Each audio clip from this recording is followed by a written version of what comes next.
اعلان نبوت کے چند روز بعد نبی کریم صلی اللہ علیہ وآلہ وسلم ایک رات مکہ کی ایک گلی سے گزر رہے تھے کہ انہیں ایک گھر میں سے کسی کے رونے کی آواز آئی۔ آواز میں اتنا درد تھا کہ آپ بے اختیار اس گھر میں داخل ہو گئے۔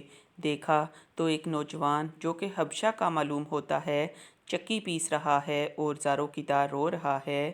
آپ نے اس سے رونے کی وجہ پوچھی تو اس نے بتایا کہ میں ایک غلام ہوں، سارا دن اپنے مالک کی بکریاں چراتا ہوں، شام کو تھک کر جب گھر آتا ہوں تو میرا مالک مجھے گندم کی ایک بوری پیسنے کے لیے دے دیتا ہے، جس کو پیسنے میں ساری رات لگ جاتی ہے۔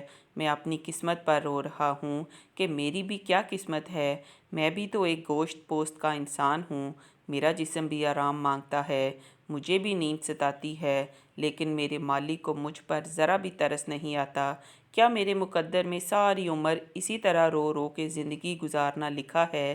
نبی کریم صلی اللہ علیہ وآلہ وسلم نے فرمایا کہ میں تمہارے مالک سے کہہ کر تمہاری مشقت تو کم نہیں کروا سکتا، کیونکہ وہ میری بات نہیں مانے گا۔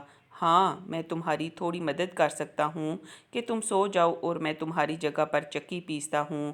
وہ غلام بہت خوش ہوا اور شکریہ ادا کر کے سو گیا اور آپ اس کی جگہ چکی پیستے رہے۔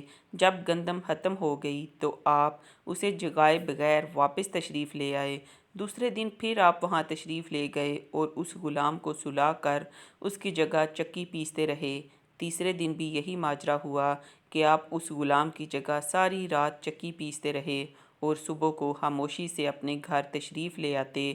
چوتھی رات جب آپ وہاں گئے تو اس غلام نے کہا، اے اللہ کے بندے، آپ کون ہو اور میرا اتنا خیال کیوں کر رہے ہو؟ ہم غلاموں سے نہ کسی کو کوئی ڈر ہوتا ہے اور نہ کوئی فائدہ، تو پھر آپ یہ سب کچھ کس لیے کر رہے ہو؟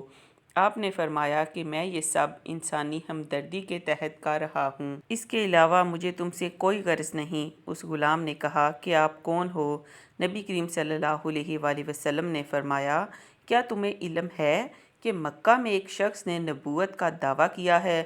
اس غلام نے کہا، ہاں، میں نے سنا ہے کہ ایک شخص جس کا نام محمد ہے اپنے آپ کو اللہ کا نبی کہتا ہے۔